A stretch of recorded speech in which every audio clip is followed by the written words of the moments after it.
دزیدتر سر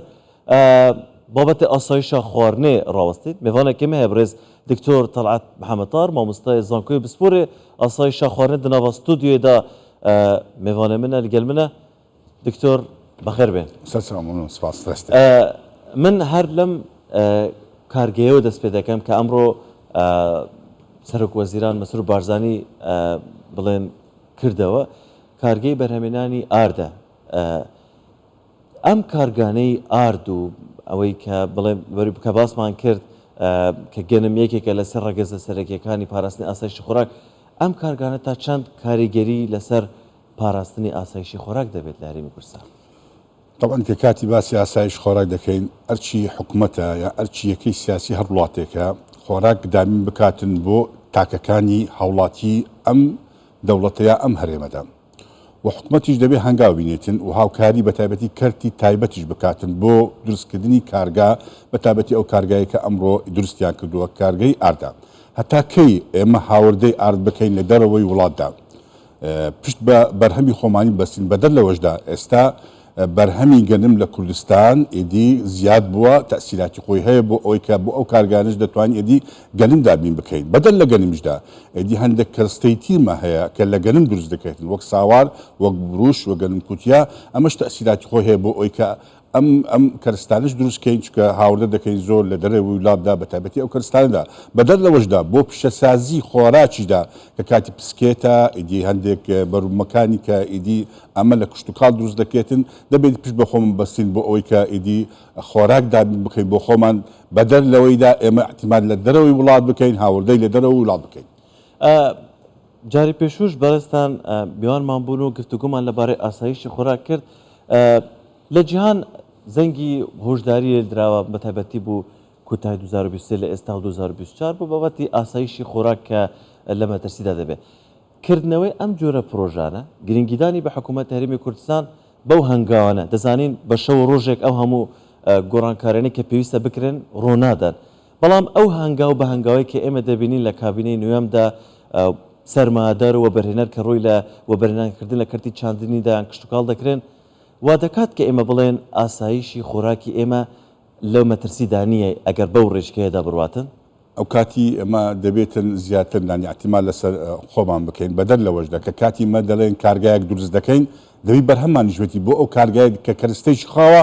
بەرهەمی گەنمان هەبیتون بۆ ئەو کارگایە کە ئار دروست کرایە ئەمە نابێت احتیمال لەسەر دەرەوە بکەین گەنمی هاوڕ دەکەین و بکەینە ئار لێرەدا زیاتر احتیمال لەسەر خۆمانش بکەین بەدەر لەوەشدا تەماشا دەکەین لە هەرێمی کوردستان ئێستا بەرهەمی گەنم باشە نانی خۆبژێوی خۆی هەرێمی کوردستان دابین دەکات بەدەر لەوەشدا ئیدی تەماشا دەکەین ئیدی ئەمە دەتوانین هەناردەش بکەین بۆ ناوەڕاست و خواری عێراق بتە بازارێکدا بۆ هەرێمی کوردستاندا احتیمال لەسەر خۆت بە تایبەتی لە دابینکردنی ئاسایش خۆراکدا چکە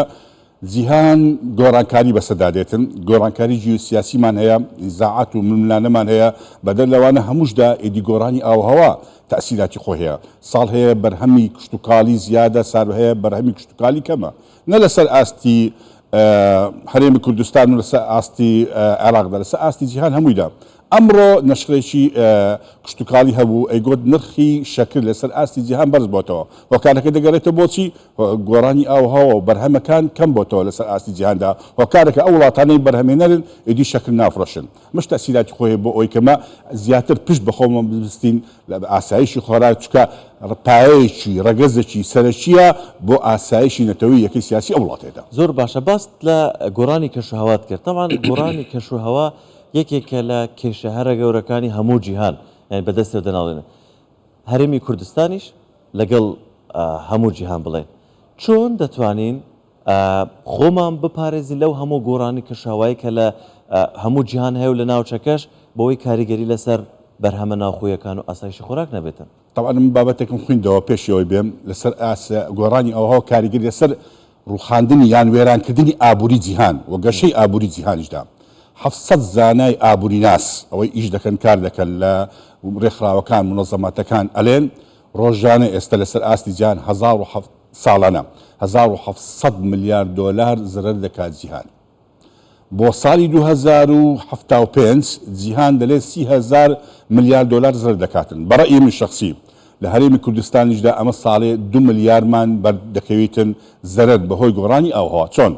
ئێستا لە زیاتی ئەوەی کە ئەمە بەرهەمێکمان هەبیتن ڕاستەن گۆڕانی ئەوها تەسیراتی خۆی لەسەر بەرهەمیکە کەم دەبێتەوە ئەو کاتی مەپڕکردنەوەی پێداویستەکانی تاکاندا لەسەر ئاستیەکەی سیاسی وڵاتدا چی دەکەین دەبی هاوردە بکەیەوە نییە بە پارەی قورس هاوردە دەکەین ئەمە دەبێتە دوو ئەرک لەسەر ئاستی ئەم هەرێمەدا لەسەر ئاستی ئەو دەوڵەتەدا هەم ئینتاجەکەت نەبوو هەمیش ئیدی تو هاوردە دەکەیت لە دەرەوە پارێکی زۆر دەڕاتن بۆ دەرەوە لە هەرێمی کوردستان تقریبا من گوتم 2 ملیار لەسەر ئاستی جیهانیشدا ئێدی مەترسیدارە بەڕاستی گۆڕانی ئاو هەوادا چکە هۆکارێکی سەرش چییە ینی وشکە سالی تەسیراتی خۆیە لەسەر چی لەسەر بەروبوومەکانی کشت و کاڵی بە شێوەیەکی گشتی چ زستانی بیتن چ هاوینیتن لەسەر حتا بەرهەمی ئاژەلیشدا هاتە مەشا دەکەین گوشتی سوور ئێستا لە هەرێمی کوردستان و حتا ناوچەکەشدا بەرز بۆتەوە هۆکارەکە دەگەڕێتەوە بۆچی لە وەرگان نەما لە وەرگا بە تایبەتی سروشتی نەما بەش تەسیراتی خۆی لەسەر بەخێوکردنی مەڕووماڵاتدا وەک لە عینی کاتیشدا ینی ئەو گۆڕانی جیوسیاسی بە تایبەتی جەنجی رووسیا لەگەڵ ئۆکرانیا زۆر کاریگەری هەبوو لەسەر بەرزبوونەوەی نرخی خۆراک لەسەر ئاستی جیهاندا خۆی هەم شەڕی ئۆکرانیا هەم گۆڕانەکانی کەشەوە کاریگەریان لەسەر بڵندبوونی یان بەرزبوونی نرخی یان بڵێن ئەو مەترسیە لەسەر ئاسایشی خۆراکی جیهان بڵێن دروست کراوە باست لە ئەوە کرد کە هەرێمی کوردستان بڵێن ئەو 2 ملیارەی بەردەکەوێتە ئەگەر ئێمە سەیری داتاکان بکەین ئەنی ئەوەی هەرێمی کوردستان لەم 3-4 ساڵی ڕابردوودا بینیمان جوتیاران بەشێکی زۆر بەرهەمی خوان فڕێ دەدا ئێستا بەشێکی زۆری بەرهەمەکانیان نەک فڕێ نادرێ بەشکم بەڵکو لە وڵاتانی کەنداوە گرێبەستی چەند هەزار تۆنی لەگەڵ واژوو دەکرێت و چەند 100,000 دلاری ئەمە ئەوە ناگەێنێتن کە ئەو ڕێچکەیە کە ئێستا لەسەری دەڕۆین ڕێژکەیەکی دروستە و مەترسیەکان یان ڕیسکەکە کەمتر دەکاتن کاتی دەڵێن بەرهەممان ئەگە زیاد بیتن دەبی هەمەهانجیمان هەبیتن لەگەڵ وەزارەتی کشتتوکالی عراقدا بۆ ئەوی ئاسانکاریمان بۆ بکات چ ئەم بەرهەمی کشتتوکالی ساغ بێتەوە لەسەر ئاستی عراق لە ڕاوەست و خواروی عێراقدا چ لە دەوڵەتەکانی کەنداوی عەرەبیدا ئاسانکاریمان بۆ بکەن بەدەر لەوەشدا کە کاتی دەڵێن بەرهەمی کشتتوکالی بەرهەمی کشتتوکالیش ئیدی هەندێک جاران تێگەچتن دەبی بە خێرایی بە ئۆتۆمبیلی سادکەرەوە بگەینێ شوێنی مەبەستدا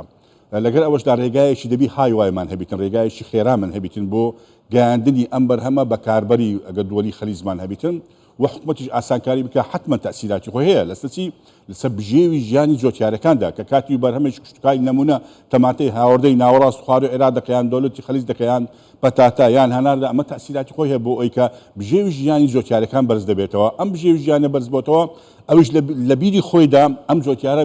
وەبەرهێنان دەکاتن یان ئیدی ئەو پارەی کە بەدەستی دەکەویتن دەیداتن بە تەکنۆلۆژیی پێشکەوتو یان دەداتە بە ئامێرێکی کشتتوکالی پێشکەوتو ئەمەش زیاد دەکاتن و زیاتر ئێدی بەرهەمە کشتتوکالیەکان زیاد دەکاتن و بژێوی ژیانی جۆتیارەکانش بەرز دەبێتەوە و ئینتاجی هەرێمی کوردستانی زیاد دەکاتن لەگە مروری کاتدا زۆر باشە ئەگەر کۆتا پرسیارم ئەوە بێت ئەو ئاماژانە بەڕێستانەوەکو پسپۆرێک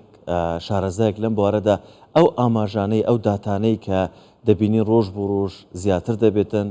کارگەی ساردکەرەوە بڵێن زیاتر دروست دەکرێن ئاماژەکانی گەشتبینن یان نە طبعا ئاماژە گەشتبین زیاتردا کە کاتی مەدەڵێن بە تایبەت بەرهەمی هاوینیمان هەیە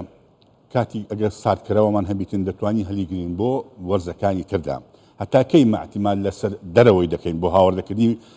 بەروومەکانی کشتتوکاڵی ئێستا گەمە ئێستا بڕۆن بۆ ئالۆی هەولێرەیە ئالۆی پارێزگای سولێمانیان پارێزگای دهۆک تەمەشا دەکەین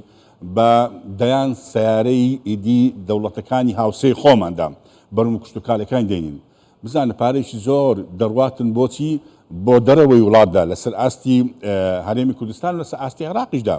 ئەو پارێکی قورس دەڕواتن بەڵام لە بەرژەوەندیە ئەوەیە کە تەمەشا دەکەین ئەو وڵاتانی هاوسەی خۆماندا